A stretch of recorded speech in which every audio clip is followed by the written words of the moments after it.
Hi guys! Today we're going to talk about writing paragraphs, how to write a basic paragraph. You will be taking notes from this presentation, so be sure you have your notes packet ready. I'm going to be asking you to pause the video and go check out some websites, and you will be needing to write some stuff down from there, so please have pen and paper in hand. So let's get started. What is a paragraph? I don't think this is a question that any of you can't answer at this point, but just as a refresher, a paragraph is a group of sentences that relate to one central idea. It's usually part of a longer piece of writing, or it can be just one single paragraph. The paragraph format tells your reader when the writer is switching to a new central idea. The indentation is usually the red flag that does that. And it's necessary so our ideas don't run into each other. We've broken the parts of a paragraph into 5 main areas. First, the central idea, which might be a general topic that your teacher gives you, or a prompt, or a focus question. Let's say for social studies or for science, you might have a focus question that you have to discuss. And then from that, we have our topic sentence, our main point sentences, support sentences, and a conclusion or clincher sentence. We're going to look at each part of the paragraph individually. We're then going to see how we put all these parts together and what a final paragraph actually looks like. So the first thing we're going to look at is the central idea. This is the topic around which your paragraph is centered or organized. It's usually given by the teacher. It can be chosen by the student if it's a free writing period or a free writing activity. That would be something that you would choose by yourself. But your central idea is going to fall into the category of your reason for writing, and we're going to discuss that in a few minutes. The topic sentence is, this states the central idea of your paragraph. In our case, it's the first sentence that you are going to write in your paragraph. This must state your reason for writing. Your reason for writing is the purpose for your writing. What are you writing this for? Why are you writing this? What is it going to be about?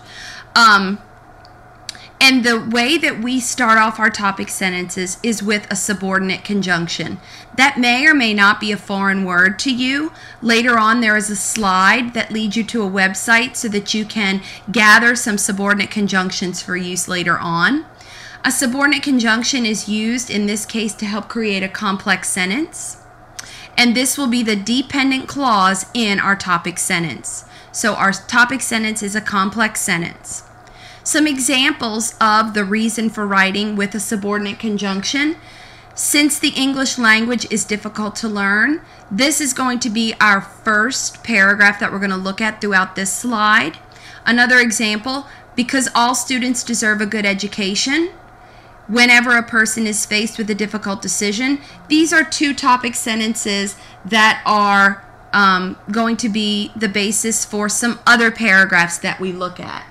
Alright, so next, some things you need to avoid when writing topic sentences. It's not enough that you have stuff that you have to remember when writing a topic sentence, but now you have stuff that you have to make sure you don't include. And that is first or second person pronouns. We do not use first or second person pronouns when we are writing in our paragraphs. You must also avoid saying things like, this paragraph is about. My paragraph will explain. I'm going to tell you about. These are my most hated forms of writing topic sentences, just to let you know. Alright, the second part of your topic sentence contains what you plan to explain, what the reader plans to explain or discuss or prove throughout your paragraph. To go back to a little bit of the technical side of it, this is the independent clause of your topic sentence. Remember, your topic sentence is a complex sentence, the first part of the topic sentence being the dependent clause. Here is your independent clause. And you must make sure that both halves of your topic sentence make sense together. You can't just have 2 disjointed ideas stuck together and say, well, I have a dependent clause, I have an independent clause, I've met the requirements of the topic sentence. If they don't make sense together, obviously your paragraph will not work. So that's something you need to keep in mind. Now the next thing we're going to look at is the main point sentence. These are the reasons, details, or facts of the paragraph. You need to decide these reasons or details or facts along with the what you plan to explain of your paragraph. That's kind of a two-part process. Figuring out what you're going to explain also means that you're figuring out the main points that go throughout your paragraph. You're going to use transitional words or phrases at the beginning of these sentences. Transitional words are not the subjects of the main point sentences, and I will be teaching you how to avoid doing that later on. These will expand on the topic sentence. So if you think about it, your central idea is kind of like the top of a pyramid, and then as you go down the pyramid is how we build our paragraph. The support sentence. Remember, the support obviously means it's going to be supporting something, and these actually provide support for the main point sentences.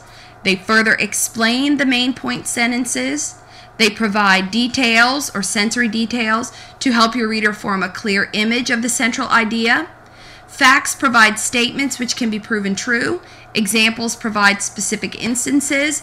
But ladies and gentlemen, you probably need to do a little bit of reading or research in order to create support sentences. This may mean looking through a textbook or going back through your notes to create support sentences, and we're going to discuss that as well. The final step in the paragraph process is the conclusion sentence. This pulls or holds together all sentences of the paragraph. It emphasizes the central idea. It encourages the reader to take action or challenge him or her to think in a different manner.